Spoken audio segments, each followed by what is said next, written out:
নজর রাখবো পরবর্তী খবরে। আজ ফের সন্দেশখালীর ভাঙিপাড়ায় সিবিআই বাসিন্দাদের থেকে শুনছে 2019-এর বিজেপি কর্মী খুনের কথা। নলকোড়া প্রাইমারি স্কুলে গ্রামবাসীদের থেকে সবটা জানেন সিবিআই টিম, সব বিবরণ রেকর্ডও করা হয়।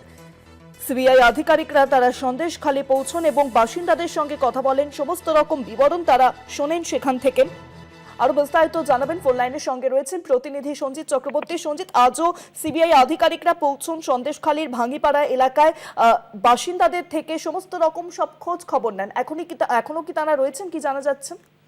দেখো, এখনো তদন্তকারীরা রয়েছে। একদিকে বিশেষ করে গ্রামবাসীদের সঙ্গে কথা বলছেন। যেটা ঘটনা সূত্রপাত যে 2019 সালে যে লোকসভা নির্বাচনের ত্যাগকালে বিশেষ করে ভাঙিপাড়ায় তৃণমূলের একটা কর্মী সভা ছিল, সেখানে যে তৃণমূল বিজেপির মধ্যে সংঘর্ষ বাধে, তিন বিজেপি কর্মী খুন হয়, একজন তৃণমূল কর্মী খুন হয়। এই যে জায়গা, সেই ঘটনার স্থল, সেই ভাঙিপাড়া প্রাইমারি স্কুল, সেই মাঠে কর্মী সভা ছিল। সেই সভায় এবং তারা প্রত্যক্ষদর্শী যারা গ্রামবাসী ছিল তাদের সঙ্গে আজকে বেশ কিছুক্ষণ বসে স্কুলের মধ্যে কথা বলেন এবং তাদের বয়ান রেকর্ড করেন এবং তথ্য নেন সেদিনকের ঘটনা কি ছিল, পুঙ্খানুপুঙ্খানু বিবরণ নেয়। এই নিয়ে কিন্তু ভাঙিপাড়ার ঘটনা তুমি জানো, পুলিশ প্রথমে তদন্ত করে, তারপর সেই তদন্তভার সিআইডির হাতে যায়, রাজ্য গোয়েন্দা দপ্তরের হাতে, তারপরে সেই আদালতে গেলে আদালতের নির্দেশে কিন্তু সিবিআই তদন্ত শুরু হয়। এই সিবিআই তদন্ত এই নিয়ে কিন্তু 3 বার ভাঙিপাড়াতে গেল কেন্দ্রীয় তদন্তকারী দল এবং সেখানে বেশ করে সুকান্ত মন্ডল, প্রদীপ মন্ডল এবং দেবদাস মন্ডলের পরিবারের সঙ্গে এর আগে গতকালকেও কথা বলেছিল এবং সেই জায়গাটা তাদের নিরাপত্তা এবং সাক্ষী পুরো বিষয়টা তারা তদন্ত দেখছে যাতে তাদের কোনো সমস্যা তৈরি না হয়।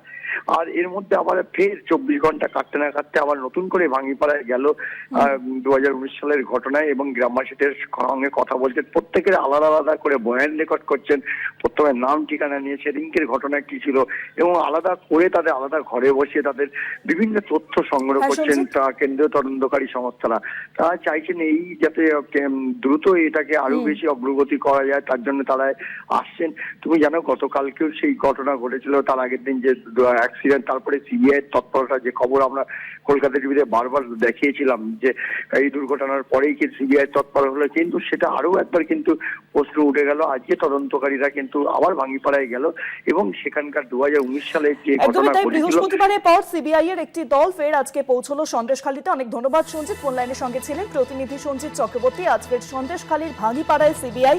সন্দেশখালীতে নিহত 3 বিজেপি কর্মীর বাড়িতে গতকালের পর অর্থাৎ বৃহস্পতিবারের পর আজ শুক্রবারও কিন্তু সিবিআই এর একটি দল সেখানে উপস্থিত হয়।